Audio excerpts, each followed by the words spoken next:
Hey, Blue Otter League family, welcome back to another edition of Blue Otter League Masters.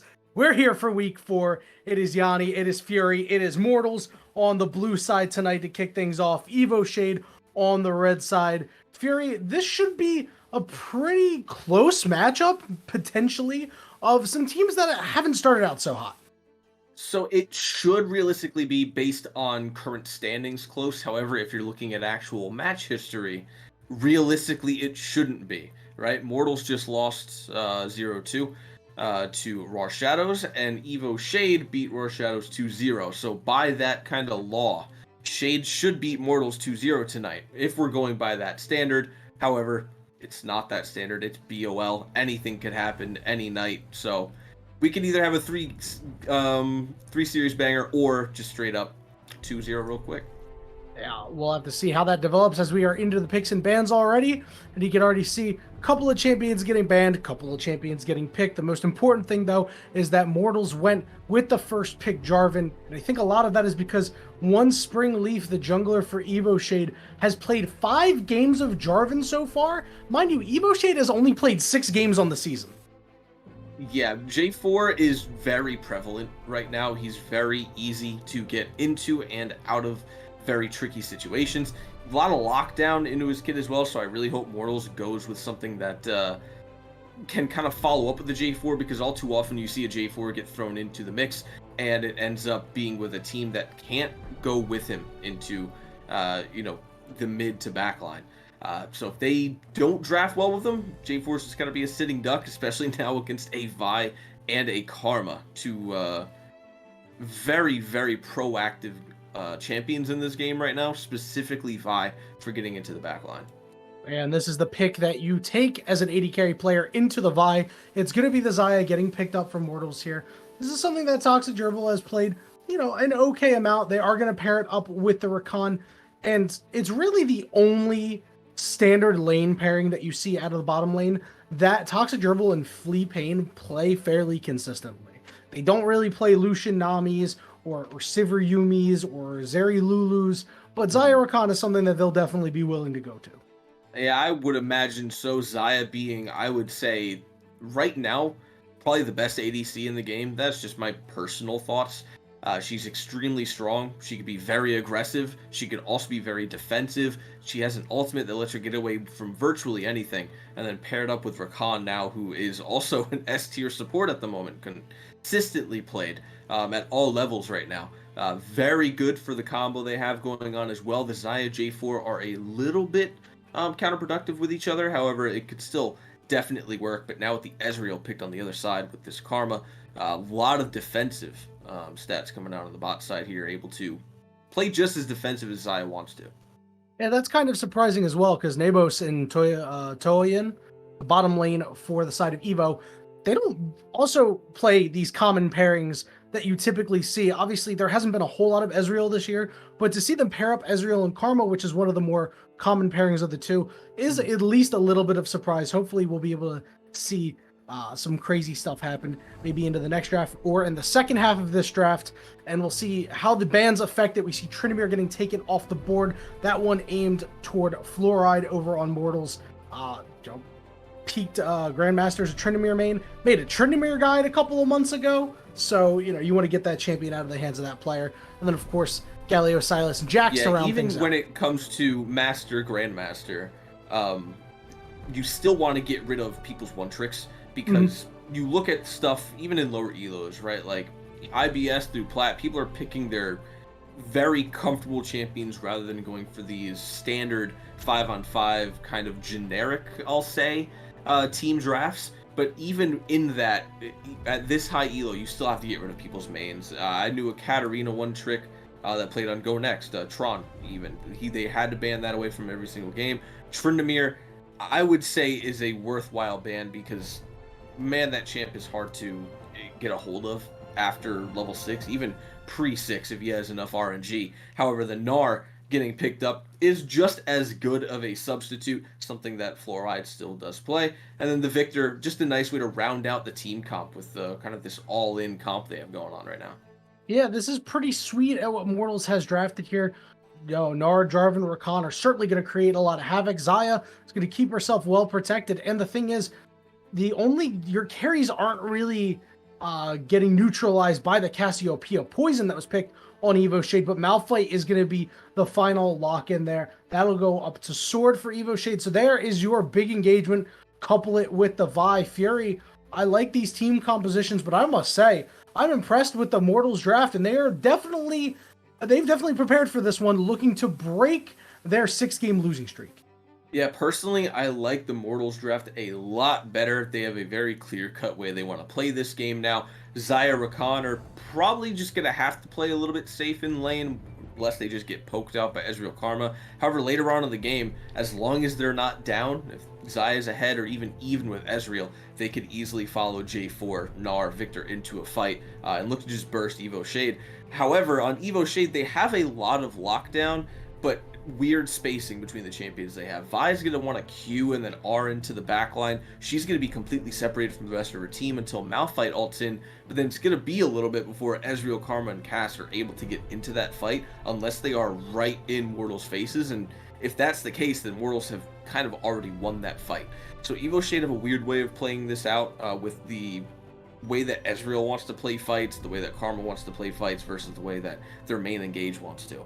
So if they play this smart, they can win. They want to kind of look for picks early and not let it get to 5-on-5s. But Mortals, if they play their cards right, can get a lot of early picks with this J4 pickup and a lot of very easy topside skirmishes if Rakan chooses to move up there to contest something like a Rift Herald. Yeah, they're Mortals. They've got a pretty strong nucleus for the early game. Evo Shade, I mean, this is a team that if the game drags out very long, they will be powerful with the Ezreal and Cassiopeia scaling. But Mortals with their Jarvan, Xayah, Gnar, and then what Rakan brings to the table, those 4 fighting around objectives potentially are going to really kind of bully out Evo's Shade. So I want to see the summoner that is going to be taken by Fluoride. I assume it's probably going to be Teleport, but I want to see him roam around before the Unleash Teleport, use the Unleash Teleport to go back to lane, but walk to the objectives to kind of push the Mortals' advantage. Right, and see if on the way down he's able to clear anything for ways to get that Gnar bar going up for an objective down towards Dragon so he can have the ultimate available. A big thing, though, that we're talking about Mortals and the way that this team comp is, I think works very well for how they play. They're a team that has played together for a while in UConn, and then they finished second in the Big East, right? So It's a team that should have a lot of background in communication already. And this team, it does need communication, as well as this team would still probably do just fine in high elo solo queue. You put this team on 5 people who've been playing together for this long, and it should work out flawlessly. Evo Shade don't really have a lot of room for mistakes against this team, so they can't go in discounting Mortals, even though their track record's not looking too good right now. Shade can't speak too much for that themselves. They do have one completed series for themselves, so both of these teams should go in not underestimating the other. But if you're looking at just raw stats and you're looking at both teams on paper, Mortals look better going into this game. Yeah, it really surprises me that Mortals are 0-3 coming into the season, right? Like, with the team with this acumen, like, they were a series win away from making the CLOL championship, which is no small feat. That is not easy to do. These are all very clearly talented players. In fact, out of all the teams that are 0-3 in the league right now, if I had to pick one to potentially make the playoffs, it would be them. It would be Mortals. So I'm hoping that they'll be able to find a way to turn it around, and this is really where it starts. And we haven't, obviously it's still very early in the season to be spouting on about playoffs and stuff like that, but I was on Otter Talk last night, and I think the top 5 seeds are pretty much spoken for with our top 5 teams. Like, I actually think the gap between the 2-1s and our 1-2s is very large. I think a lot of the bottom teams will be fighting for that 6th seed, and if Mortals picks up a win here, they will be showing that, hey, we can contend for this. Whereas Evo Shade, they want to kind of separate themselves from Clown Car, from Church of Champagne, and more importantly, from Mortals. So that actually leads perfectly into my next question. I was going to bring up Otter Talk. I was watching that.